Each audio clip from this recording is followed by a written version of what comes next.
মূলত কি জন্য আমডাঙ্গায় এসে প্রচার? দেখুন, আমডাঙ্গায় মাদ্রাসার অভিভাবক প্রতিনিধি নির্বাচন আছে। শিক্ষা প্রতিষ্ঠানগুলো তৃণমূল সরকার আসার পরে ভেঙে তছনছ করে দিয়েছে। অভিভাবক প্রতিনিধিদের নির্বাচনে আমরা অংশগ্রহণ করেছি। এই অংশগ্রহণ করার সময়তেও নমিনেশন যাতে তুলে নেয় অনেক ভয়ভীতি দেখিয়েছে। তারপরেও আমাদের আইএসএফের পক্ষ থেকে যারা কন্টেস্ট করছে তারা সাহসিকতা দেখিয়ে তারা রেখেছেন। আমরা আজকে তার ক্যাম্পেইনে এসেছিলাম। আমরা প্রচার করছি মাদ্রাসার শিক্ষার পরিকাঠামো আমূল পরিবর্তন করব।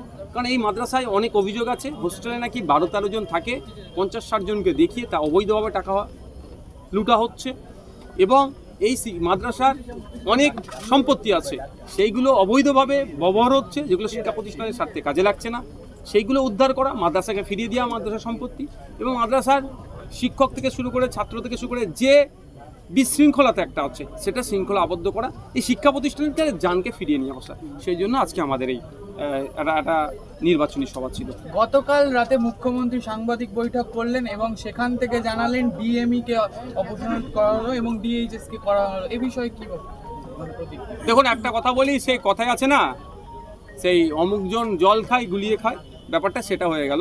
অনেক আগে এটা করার দরকার ছিল, অনেক আগে থেকে এদের নামে অভিযোগ আছে, এটা নতুন অভিযোগ নয়, একাধিকবার অভিযোগ দায়ের করা হয়েছে। কিন্তু দুর্ভাগ্যের বিষয়, জানি না কতকার পার্সেন্টেজ কোন জায়গায় যেয়ে পৌঁছাচ্ছে বা অন্য কোনো শর্ত আছে নাকি জানি না, এদেরকে যেন সে জায়গায় রেখে দিয়েছিল। দুর্ভাগ্য, আমরা পশ্চিমবাংলায় যে বসবাস করছি, আমাদের না শিক্ষা পরিকাঠামো না স্বাস্থ্য পরিকাঠামো, সবটাই ধ্বংস করে দিচ্ছে এই তৃণমূলের আমলে। এখন পরিবর্তন আপনার কি বলে ট্রান্সফার করেছে, নতুন মানুষকে নিয়ে এসেছে। আমি আশা করব ঘুঘুর ভাষা হবে না এখানে, স্বাস্থ্য ব্যবস্থা সম্পূর্ণ নিরপেক্ষতার সাথে চলবে এবং এখানে স্বাস্থ্য পরিষেবা সমস্ত শ্রেণীর মানুষ যাতে কোনো রকম ঘুষ না দিয়ে ঘুষ মুক্ত যেন স্বাস্থ্য পরিষেবা পায় এবং সিন্ডিকেট রাজ যেটা চলছে সেটা যাতে বন্ধ হয়, আর ট্রেড কালচারটা যাতে বন্ধ হয়। সিপি কে বিনীত গোয়েলকে সরিয়ে নতুন সিপি, এটা এক ঢিলে দুটো পাখি মারলেন মমতা ব্যানার্জি মহাশয়া, এক ঢিলে দুটো পাখি মারলেন। আমরা কদিন আগে আপনাদের মধ্যে অনেকে দেখিয়েছিলেন না যে খুব তাড়াতাড়ি সিপিকে সূত্র মারফত খবর সিপিকে সিবিআই ডাকতে পারে, তো এক ঢিলে দুটো পাখি মারলো। একটা হচ্ছে পাবলিকের ডিমান্ড ছিল সিপির পদত্যাগ, উনি কী করলেন, পদত্যাগ না করিয়ে একটা আলাদা জায়গায় পোস্টিং দিলেন।